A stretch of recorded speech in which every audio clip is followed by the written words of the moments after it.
오늘 우리에게 주시는 하나님의 말씀은 사도행전 4장 5절부터 12절까지의 말씀입니다.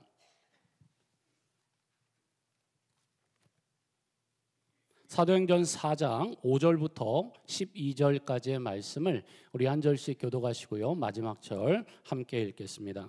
이튿날 관리들과 장로들과 서기관들이 예루살렘에 모였는데 대제사장 안나스와 가야바와 요한과 알렉산더와 및 대제사장의 문중이 다 참여하여 사도들을 가운데 세우고 묻되 너희가 무슨 권세와 누구의 이름으로 이 일을 행하였느냐. 이에 베드로가 성령이 충만하여 이르되 백성의 관리들과 장로들아, 만일 병자에게 행한 착한 일에 대하여 이 사람이 어떻게 구원을 받았느냐고 오늘 우리에게 질문한다면 너희와 모든 이스라엘 백성들은 알라. 너희가 이 십자가에 못 박고 하나님이 죽은 자 가운데서 살리신 나사렛 예수 그리스도의 이름으로 이 사람이 건강하게 되어 너희 앞에 섰느니라. 이 예수는 너희 건축자들의 버린 돌로서 집 모퉁이의 머릿돌이 되었느니라. 다른 이로서는 구원을 받을 수 없나니 천하 사람 중에 구원을 받을 만한 다른 이름을 우리에게 주신 일이 없음이라 하였더라. 아멘.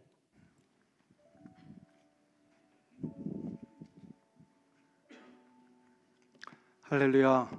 오늘 주 예수 그리스도의 은총 앞에 예배하러 모이신 성도님들 진심으로 축복합니다. 한 주간 동안 우리 잘 지내셨죠? 또 하나님 은혜 가운데 이렇게 건강한 모습으로 서로를 만나며 예배 드릴 수 있도록 인도해 주신 하나님께 감사하시면서 서로를 향해서 한번 축복의 인사 나누실 때 앞뒤 좌우에 계신 분들하고 악수하시고 또 성도의 교제를 좀 이루어 주시면 감사하겠습니다.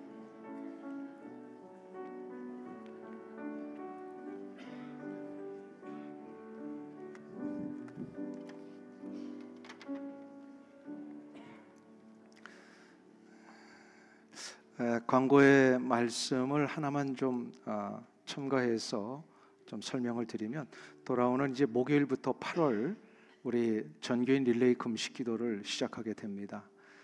부탁드리는 것은 우리의 마음이 하나가 되어서 영적으로 하나님 앞에 기도의 회부를 올릴 때에 하나님은 우리를 긍휼히 여기셔서 그 기도에 응답을 해 주십니다. 그래서 간절한 마음으로 이 기도에 다 동참해 주시기를 부탁을 드리고요. 혹시나 본인의 그 어떤 그 육체적인 좀 어떤 제한 때문에 나는 금식은 못하지만 기도는 하고 싶습니다 하시는 분들이 있다면 금식하지 않고 기도할 수 있는 그런 방법도 있으니까요. 오늘 이제 명단이 나가고 또 본인의 그 사인업의 그 시간들은 다 정해져 있지만 나는 기도하고 싶습니다 하시는 분들은 얼마든지 기도에 동참하셔도 됩니다. 그래서 나가실 때 기도 책자가 조금 더 엑스트라로 준비되어 있으니까 가져가셔서 기도하는 일에 좀 힘써 주시고요. 기도를 올리실 때 이 제목 하나하나를 그냥 읽고 지나간다 그렇게 하지 마시고 이 제목이 나의 고백입니다 라는 마음으로 간절히 좀 시간을 정해놓고 앉아서 찬양하고 말씀 묵상하고 이 기도하는 일에 좀 힘써 주시면은 감사하겠습니다. 어저께 잠깐 그 실크웹 미션을 책임지고 계시는 김진영 선교사님으로부터 연락이 왔는데 이 프린트물이 다 인쇄가 된 후에 기도의 제목을 받았기 때문에 제가 좀 강고로 부탁을 드립니다. 지금 현재 튀르키예 상황 속에 우리가 이제 10월 말에 비전 출입을 가게 됩니다만 아르만제 하나님과 샤드 에브라임 현지 파송 선교사님의 상황이 좀 어려워지셨다고 합니다. 튀르키예가 난민들이 그쪽에 많이 정착을 했다가 아마 조금 사고들이 난민들 통해서 일어난 것 같아요. 그래서 이 튀르키예 현지인들에 의하여서 시리아 난민들에 대한 시각이 매우 부정적으로 바뀌었답니다. 그래서 선의의 피해자들이 일어났는데 바로 교회가 그 선의의 피해자가 돼버린 거예요. 그래서 지금 예배 처소에서 쫓겨났답니다. 그래서 이거를 우리가 좀 기도해 드리면서 하나님 이 예배 현장이 다시 한번 회복될 수 있도록 은혜를 허락하여 주옵소서. 그래서 특별히 좀 부탁을 드립니다.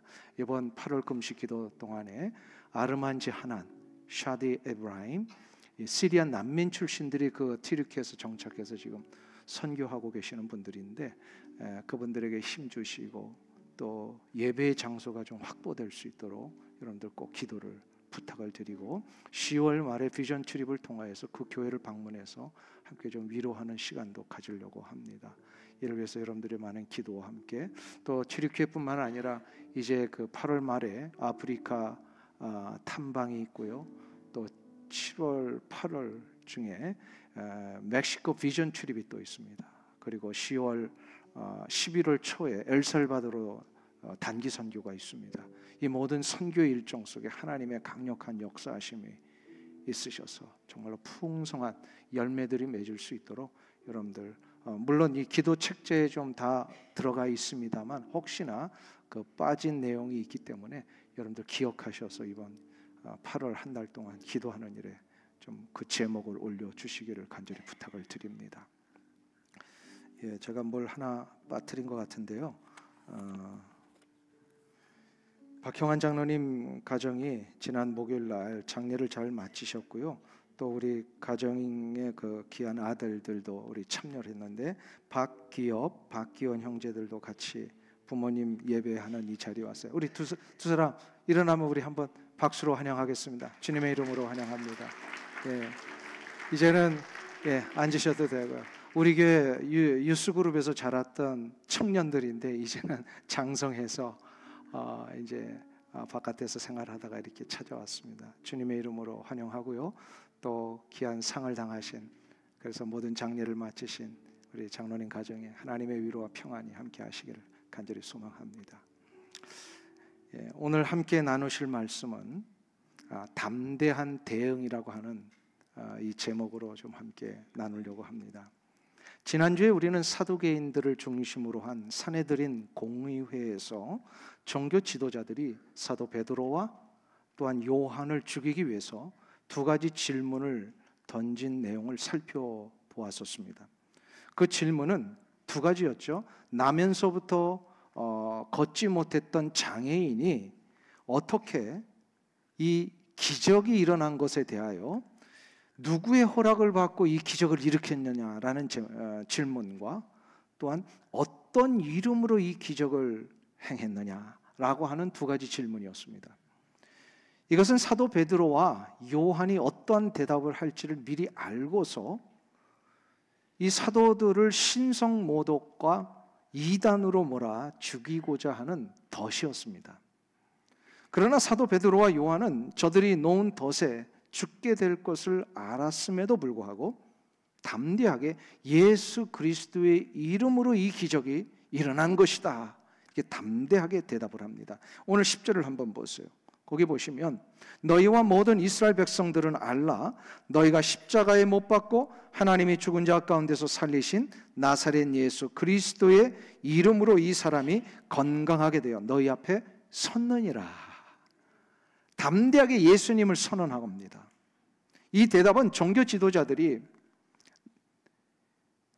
이 베드로와 요한을 죽이기 위해 만들어낸 올무 곧 덫과 같은 이 질문 앞에 어떠한 결과가 일어나게 될지를 알고 대답한 거라 그랬어요. 마치 이런 거죠. 다니엘이 자기를 죽이기 위하여 모함자들이 만들어 놓은 이 법령이 시행되고 있음에도 불구하고 하루에 3번 기도하는 그것을 놓치지 않고 여전히 하나님 앞에 기도하기로 나아갔던 것처럼 사도 베드로와 요한은 지금 죽을 것을 알았음에도 불구하고 예수 그리스도의 이름을 선포했습니다. 어떻게 이런 담대한 대응이 이 상황 속에서 일어날 수 있었던 것일까요? 우리 한번 우리 스스로를 돌아보시면 좋겠습니다. 우리도 이런 경우를 혹시나 맞이한다면 예수라고 하는 이름이 선포될 때에 불이익이 오고 위협이 오고 비난이 오고 또 세상 사람들로부터 따돌림을 당할 수 있는 이런 상황이 올 때에 과연 나는 예수님이라고 하는 이 이름을 담대하게 말할 수 있는가? 사도 베드로는 어떻게 이게 가능했을까요? 그 이유를 오늘 본문 8절에서 이렇게 기록을 합니다. 거기 8절 보시면 이에 베드로가 성령이 충만하여 이르되 백성의 관리들과 장로들아. 그러니까 뭐 때문에 이 담대한 대응이 있었다고요? 성령의 충만함을 받으니까. 죽음을 개의치 아니하는 이 담대함이 성령의 충만함 때문에 일어났더라는 겁니다. 과연 성령의 충만함을 받으면 어떤 능력이 일어났기에 이런 담대한 죽음의 현실 앞에서도 개의치 아니할 수 있는 이런 대응을 할 수 있었던 것일까? 오늘 본문에 의하면 성령 충만함을 받을 때에 일어나게 되는 능력들이 있다는 것을 알게 됩니다. 첫 번째로 뭐냐면 성령 충만함을 받으면 성령의 사로잡힘을 받게 된다는 겁니다. 오늘 본문 에베소서 5장 18절에 이 사도 바울은 에베소 교회 성도들에게 성령 충만에 대한 이야기를 하면서 이런 얘기를 합니다. 같이 한 목소리 읽겠습니다. 술 취하지 말라. 이는 방탕한 것이니 오직 성령으로 충만함을 받으라. 사도 바울은 왜 성령 충만에 대한 이야기를 설명을 하면서 술 취하지 말라라고 하는 이 이야기를 앞에 언급한 것일까요? 그러니까 술 취하는 것과 성령의 충만함을 받는 게 무슨 연관이 있기에 이 이야기를 비교하며 대조한 것일까? 그것은 성령의 충만함과 술 취함 사이에 비슷한 공통점이 하나 있다는 거예요. 그게 바로 뭐냐면 사로잡힌다는 겁니다. 사로잡히는 것. 왜 사람들은 술을 마실까요? 빨리 경험 있는 분들 좀 대답 좀 해보세요. 왜 사람들이 술을 마실까요?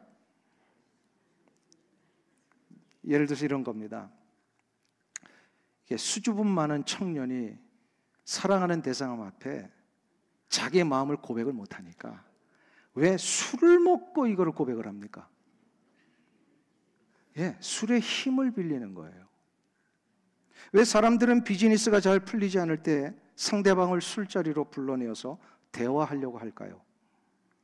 술의 힘을 빌어서 원하는 것을 얻어내려고.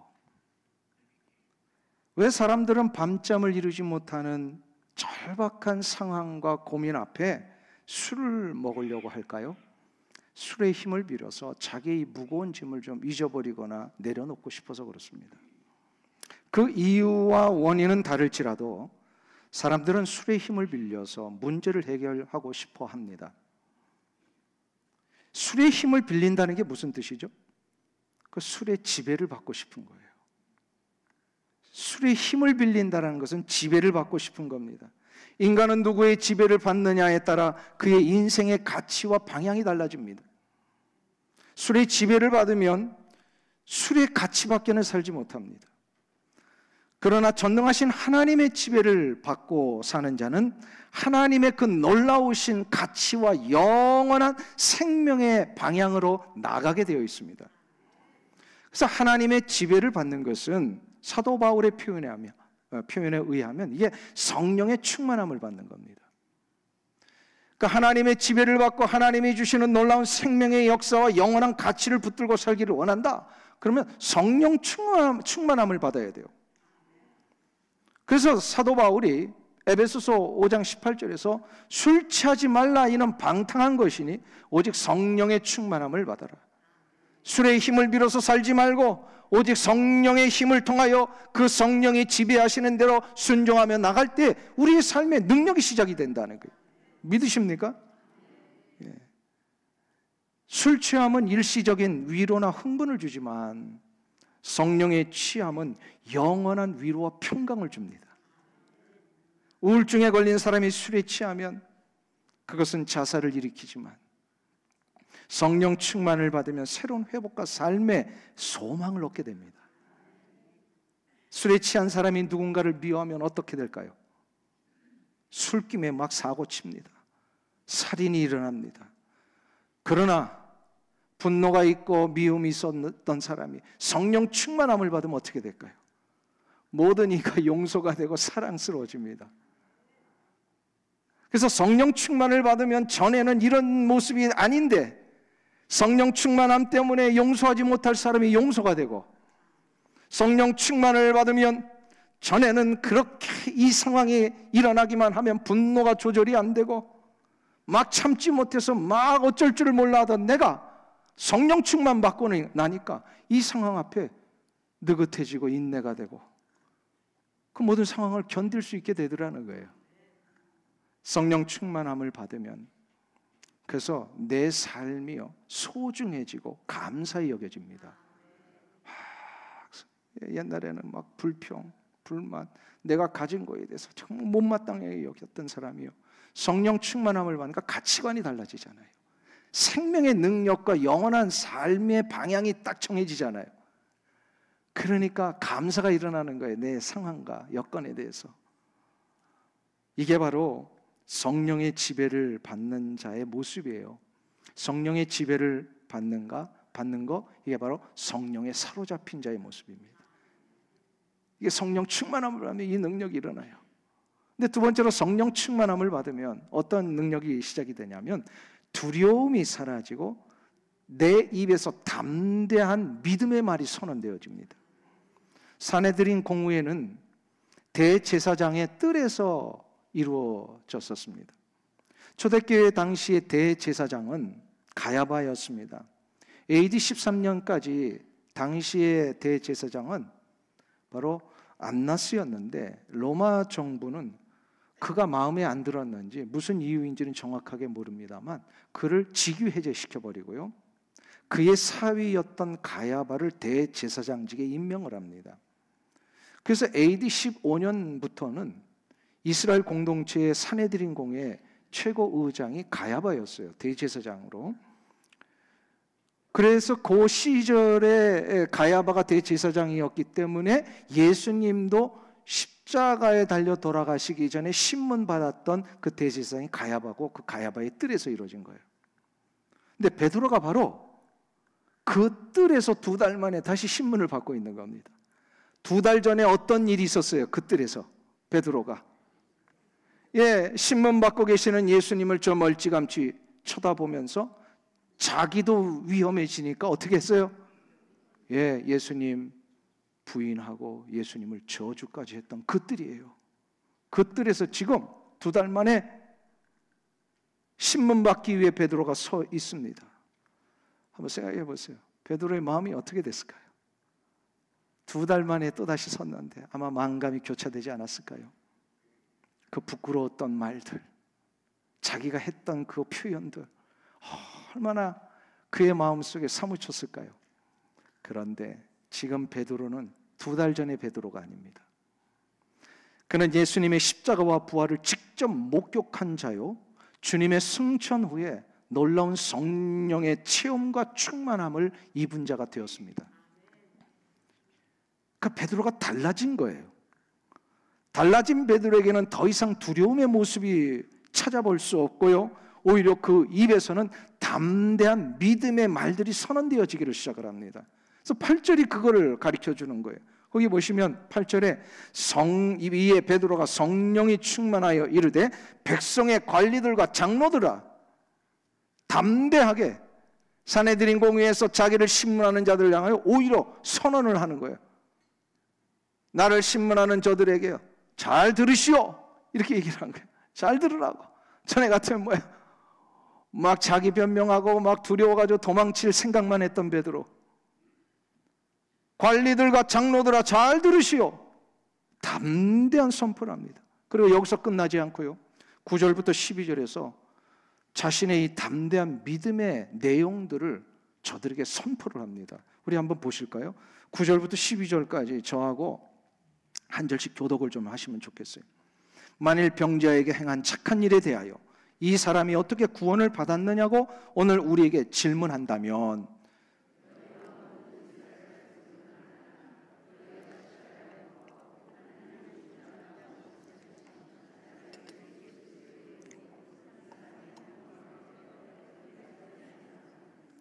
이 예수는 너희 건축자들이 버린 돌로서 집 모퉁이의 머릿돌이 되었느니라. 다른 이로서는 구원을 받을 수 없나니 천하 사람 중에 구원을 받을 만한 다른 이름을 우리에게 주신 일이 없음이라 하였더라. 한번 보세요. 2달 전에 너희들이 잡아서 죽인 예수 그리스도, 이런 담대한, 너희들이 예수 그리스도를 죽이지 않았느냐. 근데 그 예수 그리스도께서 부활하시고 승천하셔서 그 이름을 선언할 때 이 사람이 살아난 거다. 그러니까 뭐예요?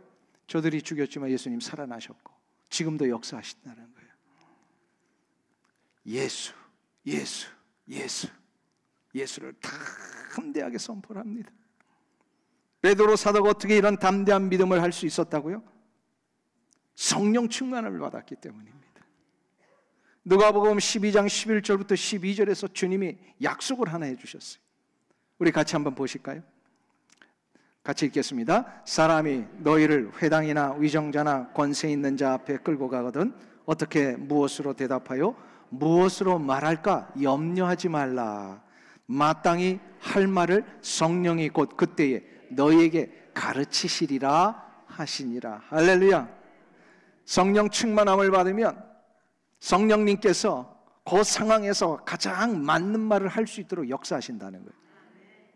성령 충만함을 받으면 어떤 고난이 와도 핍박이 와도요, 그래서 담대함이 생기는 이유가 여기에 있어요.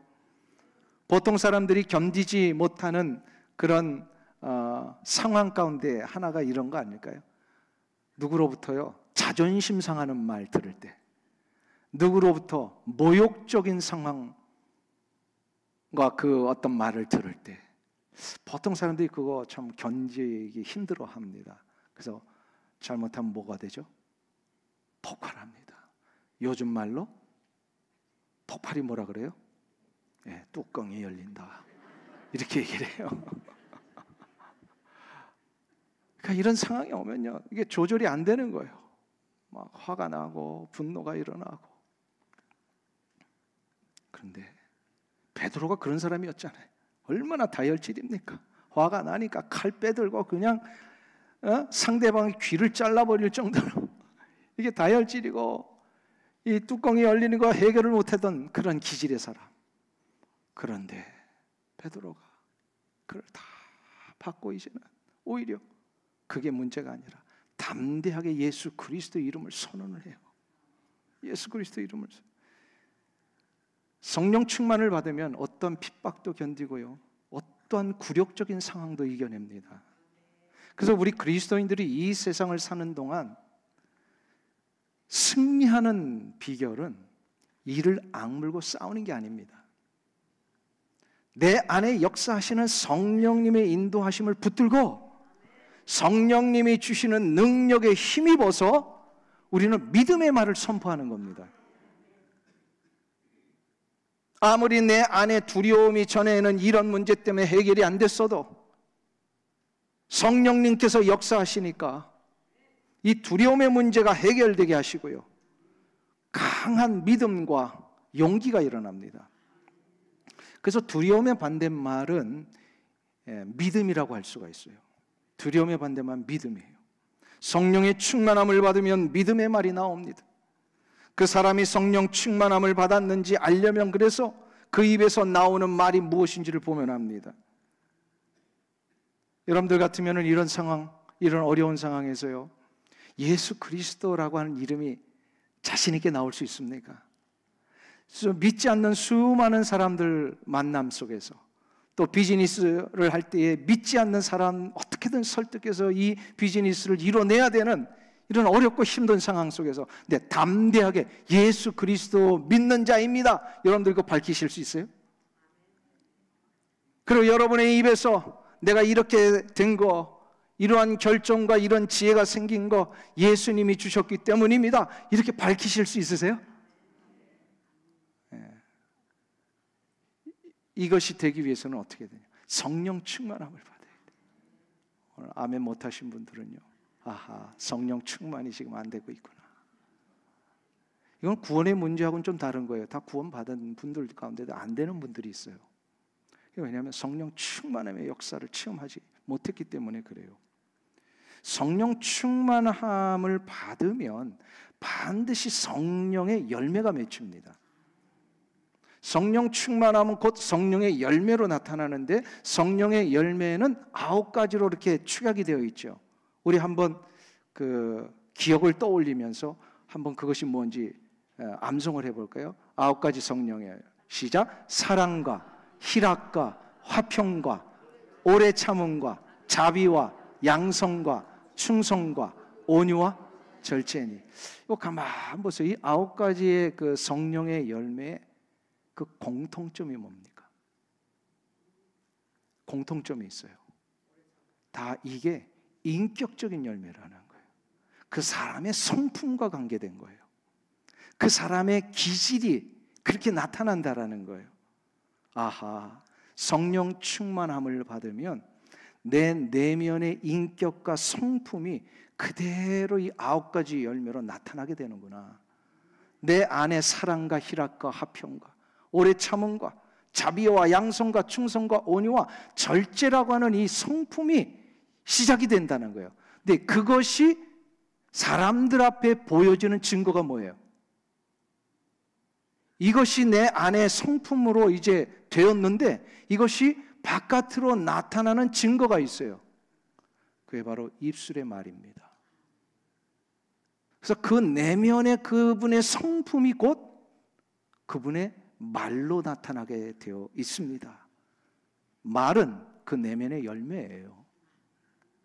다시 말해서 내면에 성령의 충만함이 있으면요, 성령님께서 그의 모든 감정과 기질을 새로운 능력으로 바꾸셔서 그의 입술을 통해 믿음의 말을 하게 하시고 생명의 말이 되게 하시고 사랑의 말, 기쁨의 말, 화평의 말, 인내하는 말, 온유한 말, 그리고 모든 것에 있어서 절제된 말, 이런 걸 하게 하신단 말이에요. 그러니까 그 사람의 말을 보면 그분의 내면의 성품과 기질을 알 수 있습니다. 근데 어떤 기질을 우리가 이제 나타내야 된다고요? 예, 성령의 열매, 사랑의 마음. 그래서 우리가 신앙생활 할 때도요, 그 말이 참 중요해요. 이런 분이 있죠. 나는 말은 이렇게 해도 속은 안 그래. 다 거짓말입니다. 성경적인 근거가 없어요. 성경은 그 내면의 것이 입으로 나타난다 그럽니다. 그래서 입술은 열매라 그랬어요. 근데 우리가 무슨 열매를 맺혀야 될까요? 성령의 열매. 성령의 열매를 맺혀야 돼요. 그러니까 그냥 온갖 말 다 뱉어놓고 상처란 상처는 다 주고 나는 뒤끝은 없는 사람이야. 제발 그러지 좀 마세요. 제발 그러지 마시고 말이 곧 그 사람의 내면이고 인격이고 그 속에 있는 거예요. 그러니까 조심해야 되고요. 만일에 말이 좀 잘못 나올 것 같으면 딱 중단하고 성령님 나를 도와주옵소서. 이 상황에서 성령의 능력에 힘입은 성령의 열매의 말을 할 수 있도록 나를 좀 도와주옵소서. 자꾸 이렇게 간구하셔야 돼요. 간구하셔야 돼요. 그럴 때 성령님은요, 인격자이시기 때문에 내가 간절히 간구하고 요청하면 역사하십니다. 제가 이거 성령 충만의 방법을 자꾸 말씀드렸잖아요. 성령의 세례를 받고 나서 구원의 역사를 이룬 사람들이요, 내 안에 성령님이 계시는데 이 성령님을 자꾸 홀대하면은요, 역사하질 않으세요. 그래서 성령님이 내 안에 계실 때마다 자꾸 요청을 하시는 거예요. 인격적으로 성령님 나를 좀 도와주세요. 그러면 성령님이요, 우리의 마음과 기질과 성품을 바꾸십니다. 그래서 분노가 일어날 만한 그런 말과 상황에서 성령님이 역사하시면 인내하게 되고 용서하게 되고 사랑하는 말을 할 수 있도록 도와주십니다. 그래서 성령 충만을 받아야 돼요. 이게 바로 성령 충만이에요. 내 안에 계신 성령님과 인격적인 교제를 열심히 하고 간절히 소망하고 성령님과 교제할 때 그게 성령 충만의 역사가 일어나요. 그러니까 불받는 이런 표현으로 자꾸 성령 충만을 오해하시면 안 돼요. 성령 충만은 인격적인 겁니다. 은사하고는 다른 거예요. 성령의 은사를 받는 것과 성령 충만함을 통하여 열매를 맺는 건 다른 겁니다. 우리가 해야 될 건 뭐예요? 열매를 맺는 거예요. 은사 받고도 열매가 안 맺히는 사람 얼마나 많습니까? 방언한다 그러고 사람들 상처 다 주는 사람들이 얼마나 많아요. 오히려 방언 안 받고 사람의 말 속에 상처가 아니라 위로와 평강을 주는 게 더 훨씬 더 주님이 기뻐하시는 일이에요. 기뻐하시는 일이에요. 그래서 성령 충만함을 받으셔야 합니다. 네, 그럼 세 번째로 성령 충만함을 받으면 어떤 능력이 우리에게 시작되는가? 한번 따라하겠습니다. 참된 자유를 누리게 된다. 참된 자유를 누리게 되는 이 역사. 사도 바울은 고린도후서 3장 17절에서 그 유명한 말을 우리 가운데 선언했습니다. 주는 영이시니 주의 영이 계신 곳에는 뭐가 있다고요? 자유가 있느니라. 왜 성령님의 충만함을 받으면 자유함을 누리게 될까요? 인간은 원래 죄의 노예였습니다. 이 죄의 노예였다는 것은 죄가 주는 이 영향력에 늘 매여 살았다라는 거예요. 죄는 두려움을 주고요, 상처를 주고 궁극적인 죽음에 대한 공포 때문에 이 죽음으로 인한 안 좋은 모든 것을 다 줍니다. 그래서 고통과 신음이 이 죄의 이 저주 속에서 온 거예요. 근데 이 죄의 사슬을 누가 끊어주셨습니까? 우리 주 예수 그리스도이세요. 예수님께서 십자가에 달려 돌아가시고 부활하심으로 인하여 인간을 묶어놓았던 죄의 사슬을 다 끊어주셨어요. 누구든지 예수 그리스도를 나의 구원자로, 나의 영원한 인생의 주인으로 영접하는 자마다 죄로부터 자유함을 얻게 되었습니다. 이건 다 주어졌어요. 그런데 이 자유함이 주어졌는데도 불구하고 자유하지 못하는 이유가 있어요. 예수를 믿고 나서. 왜냐하면 마귀에게 자꾸 속아서 그래요. 우리는 이미 자유한 자인데 자유하지 못한 것처럼 마귀가 자꾸 우리를 속이고 있거든요. 그 속임에 자꾸 넘어가요. 그러면 안 된단 말이에요. 이 자유함을 얻게 되었다는 이 사실을, 그래서 우리는 속지 않기 위해서는 어떻게 되냐면요, 성령 충만을 받아야 돼요. 성령 충만함을 받으면 성령님이 우리를 가르쳐 주십니다. 성령은 지혜의 영이시라 그랬잖아요. 그러니까 우리의 영적인 상황과 원리들을 다 깨닫게 해주세요. 아, 이 상황에 마귀가 나를 속이고 있는 거구나, 이것도 알게 하신단 말이에요. 그래서 성령 충만함을 받아야 돼요. 성령 충만함을 받으면 성령님이 이 우리가 예수 믿은 이후에 자유함을 누리게 된 자라는 것을 가르쳐 주시고요, 또 한 가지를 더 하세요. 실제로 이 자유를 누릴 수 있도록 우리를 도우십니다. 그래서 성령 충만을 받아야 돼요. 내가 지금 받은 게 얼마나 놀라운 특권인지도 모르게 만드는 마귀의 이 속임수 앞에, 그 속임수에 넘어가지 않고 우리를 깨닫게 해주시는 분이 성령님이시고, 실제로 자유를 누릴 수 있도록 해주시는 분이 성령님이시라는 거예요. 그래서 성령 충만이 있어야 돼요, 우리의 삶에. 종교생활과 신앙생활의 차이가 뭡니까? 종교생활은 두려움을 해소하는 일에 집중합니다. 근데 신앙생활은요, 내게 주어진 이 자유와 해방 때문에 오는 참 기쁨과 평안을 누리는 데 집중을 합니다. 그러니까 교회 공동체 안에 있으면서도 여전히 신앙생활이 아니라 종교생활에 머무는 분들이 많아요. 뭐 두려워가지고 이렇게 오늘도 예배 드리러 올 때 이거 예배 안 드리면 혹시나 뭐 안 좋은 일이 일어날까 봐 할 수 없이 이렇게 예배 드리러 오신 분 계세요? 이건 아직도 종교생활이에요. 우리에게는 이 자유와 해방이 이미 주어졌어요. 그래서 여기서 오는 참된 기쁨과 능력과 감사를 하나님 앞에 올려드리기 위하여 오는 거예요, 이 예배의 자리는. 제가 전에 이런 비유를 드린 적이 있습니다. 노래 경연대에서 노래를 부를 때에 경선에 들어간 이 경연자들은요, 그 노래를 부를 때 마음이 긴장을 합니다. 1등을 해야 되니까. 그래서 틀리지 않게 해서 늘 조바심을 가지고 염려 가운데 이 노래를 합니다. 그런데 경선이 다 끝나고 1등이 이제 결정이 됐어요. 그러면 1등한 사람은 반드시 앵콜송을 부르게 돼 있잖아요. 그 1등한 사람이 앵콜송을 부를 때는 어떤 마음으로 부를까요? 경선할 때와는 전혀 다른, 이미 다 모든 것이 결정되고 자기가 이제는 뭐예요? 자유할 수 있는 자잖아요. 그러니까 편안하게 노래를 부르는 거예요. 종교 생활이 조바심과 두려움에 쌓인 채 노래하는 것과 같다면 신앙생활은 모든 경선이 끝나고 자유와 기쁨 속에서 노래하는 것과 같습니다. 자, 그럼 여러분에게 오늘 묻습니다. 여러분들은 종교 생활을 하십니까? 신앙 생활을 하십니까? 예, 진짜요?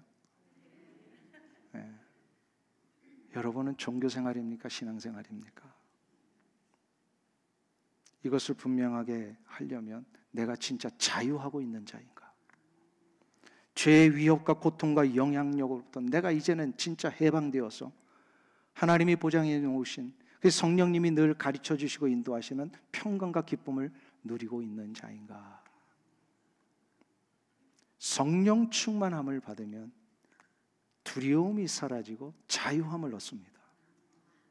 사도 베드로가 성령 충만함을 받고 나니까 사내들인 공의 앞에서 그 얼마나 위협적인 상황입니까? 전혀 위축되지 아니하고 두려워하지 않았습니다. 오히려 자유한 자답게 담대하게 당당하게 저들의 질문에 대응을 합니다. 그리고 예수님을 밝힙니다. 이 담대함이 있어야 돼요. 2년 전에 미국 텍사스 주에 포트워스라고 하는 유명한 도시가 하나 있습니다. 이 지역에서 4년마다 한 번씩 열리는 세계 3대 피아노 콩쿠르 중에 하나라고까지 불려지는 반 클라이번 피아노 콩쿠르 대회가 있었습니다. 이 대회에서 대회 역사상 가장 나이가 어린 피아니스트가 1등을 했습니다. 그 사람이 누구냐면 당시에 18살의 임윤찬이라는 한국 학생이었습니다.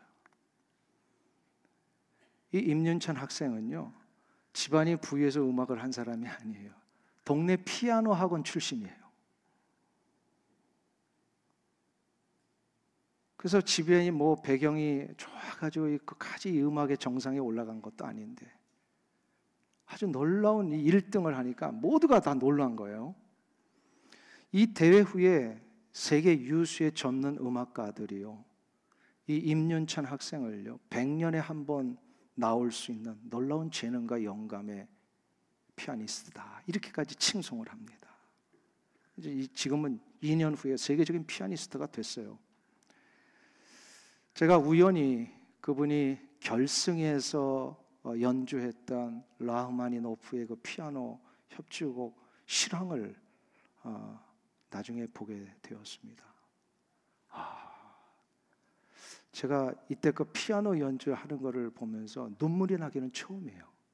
그렇게 감동적인 피아노 연주를 하더라고요. 물론 매주 우리 할렐루야 찬양대에 눈물을 흘립니다. 네.